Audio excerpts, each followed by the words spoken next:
আগামী 1 মাস রমজান মাস চলবে। আমি প্রতিবারই রমজান মাসে মানুষকে, মুসলিম সম্প্রদায়ের মানুষকে এইটা বলি, যদি কারুর সুগার বা প্রেশারের তেমন সমস্যা না থাকে, সারাদিন রোজা ভাঙার পর এক ফোঁটা জল না খেয়ে, মানে এক ফোঁটা থুতু না ঘিটে প্রায় 12 ঘন্টা আমার তো মনে হয় থাকার পর অনেকেই কী করেন, প্রচুর ঠান্ডা জল খান বরফ দিয়ে। আমার মনে হয় অন্তত এই সময়টা প্রচণ্ড সর্দি কাশি হচ্ছে, ঠান্ডা জলটা একটু অ্যাভয়েড করুন।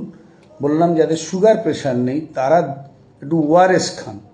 ওআরএস তো এমনি সরকারি আশাকর্মীদের হাতেও ওআরএস আছে, বড় প্যাকেটগুলো 1 লিটার জলে, ছোট প্যাকেটগুলো 200 জলে।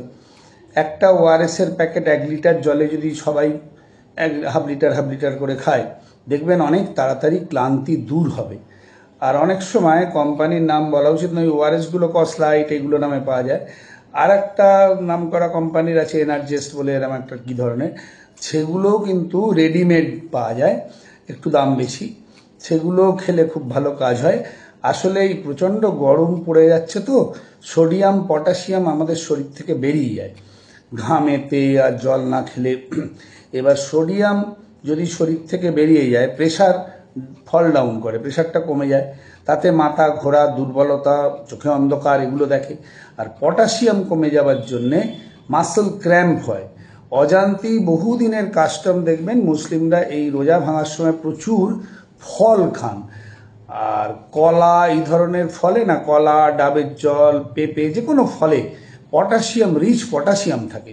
পটাশিয়াম খাওয়ার জন্যে মাসল ক্র্যাম্পটা কম হয়। ফল তো খাবেন ঠিক আছে, বাকি যা খাওয়ার দাওয়া করছেন, কিন্তু যদি একটা করে ওআরএসের প্যাকেট 1 লিটার জলে একটা গুলে খান, আমার মনে হয় অনেকটা ক্লান্তি দূর হবে। এটা আমার যারা বাচ্চা আছে পেশেন্ট, তাদের বাবা মা যারা আছেন।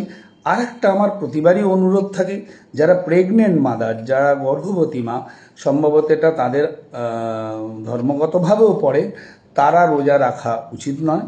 এবং যারা ল্যাকটেটিং মাদার, শুধুমাত্র বুকের দুধ খেয়ে শিশু বেঁচে আছে, এই 2 মাস 4 মাস 6 মাস 5 মাসের বাচ্চাদের মায়েরা যদি 12 ঘন্টা জলও না খান, তাহলে কিন্তু বুকের দুধ কমে যাবে। আমার মনে হয় সেই ক্ষেত্রে যদি মৌলবী আপনার বাড়ির গুরুজনরা রাজি থাকেন, তাহলে প্রথম রোজা, শেষ রোজা, এটা করে মাঝখানে রোজা পরের বছর আপনি 4টে বেশি করুন, কিন্তু তাতে কিন্তু একটু মানসিকতায় রাখবেন আপনি যে বাচ্চাটা 1 ফোঁটা জলও খায় না তাকে বঞ্চিত করবেন। এটা ভেবে দেখার বিষয়। ঠিক আছে, এটুকু আমি সাধারণ মানুষ হিসাবে, ডাক্তার হিসাবে আমার বক্তব্য বললাম।